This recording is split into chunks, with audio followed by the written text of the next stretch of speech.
जयपुर के चर्चित अमारा केस में करीब 8 महीने बाद सामने आए एक नए सीसीटीवी फुटेज ने मामले को फिर सुर्खियों में ला दिया है। मृतक छात्रा के परिजनों का दावा है कि वीडियो में अमारा कई बार अपने क्लास टीचर से मदद मांगने की कोशिश करती नजर आ रही है, लेकिन उसकी बात पर ध्यान नहीं दिया गया। वहीं पुलिस का कहना है कि चार्जशीट उपलब्ध साक्ष्यों के आधार पर ही दाखिल की गई है। अब परिवार हाईकोर्ट जाने की तैयारी में है। आइए देखते हैं पूरी रिपोर्ट। नमस्कार, मैं प्रेयसी पांडे और आप देख रहे हैं भारत एक्सप्रेस। राजस्थान की राजधानी जयपुर के मानसरोवर स्थित निर्जा मोदी स्कूल में चौथी कक्षा की छात्रा अमारा की मौत का मामला एक बार फिर चर्चा में बना हुआ है। इस बार वजह है एक नया सीसीटीवी फुटेज, जिसे लेकर परिजनों ने कई गंभीर सवाल उठाए। परिवार का दावा है कि करीब 8 मिनट लंबे इस फुटेज में अमारा का व्यवहार साफ तौर पर बदलता हुआ दिखाई देता है।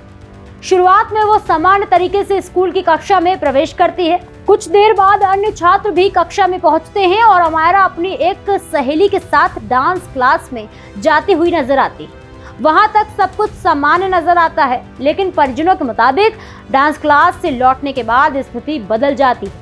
उनका आरोप है कि कुछ छात्र डिजिटल स्लेट पर कुछ लिखकर अमारा को दिखाते हैं। परिजनों के अनुसार वीडियो में अमारा कई बार अपनी सीट से उठकर क्लास टीचर के पास जाती है। वो शिक्षिका से कुछ कहने और अपनी परेशानी बताने की कोशिश करती हुई नजर आती है।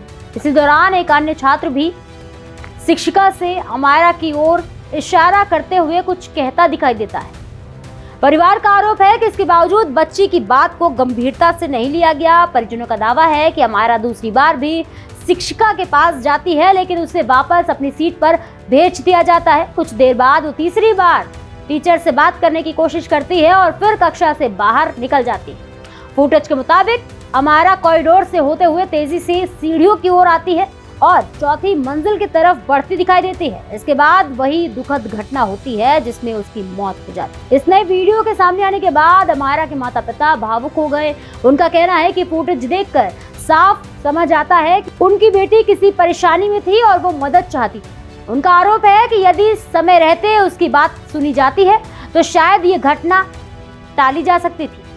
परिवार ने पुलिस की चार्जशीट पर भी सवाल उठाए।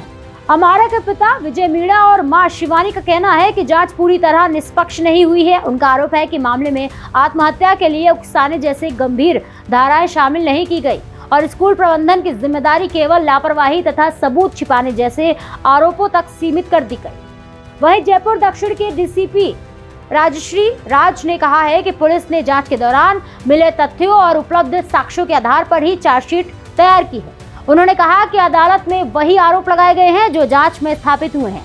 अब अंतिम फैसला न्यायालय उपलब्ध साक्ष्यों और दोनों पक्षों की दलीलों के आधार पर करेगा। उधर अमारा के परिजनों ने साफ कर दिया है कि वे अदालत में पुलिस की चार्जशीट का विरोध करेंगे और आत्महत्या के लिए उकसाने सहित अन्य गंभीर धाराएं जोड़ने की मांग करेंगे। जरूरत पड़ने पर वे राजस्थान हाईकोर्ट का रुख भी करेंगे। राजस्थान अभिभावक संघ ने भी परिवार का समर्थन करते हुए मामले की निष्पक्ष और व्यापक जांच की मांग की है। अब सबसे बड़ा सवाल तो यही उठता है कि क्या नए सीसीटीवी फुटेज के आधार पर जांच की दिशा बदलेगी? क्या परिवार की मांग पर मामले में नई धाराएं जुड़ेंगी? और क्या अदालत इस नए वीडियो को अहम साक्ष्य मानते हुए आगे की कार्रवाई करेगी? इन सभी सवालों के जवाब आने वाले दिनों में अदालत और जांच प्रक्रिया के दौरान सामने आएंगे। फिलहाल इस खबर में इतना ही। ऐसे ही और भी तमाम खबरों को देखने के लिए जुड़े रहिए मेरे साथ भारत एक्सप्रेस पर।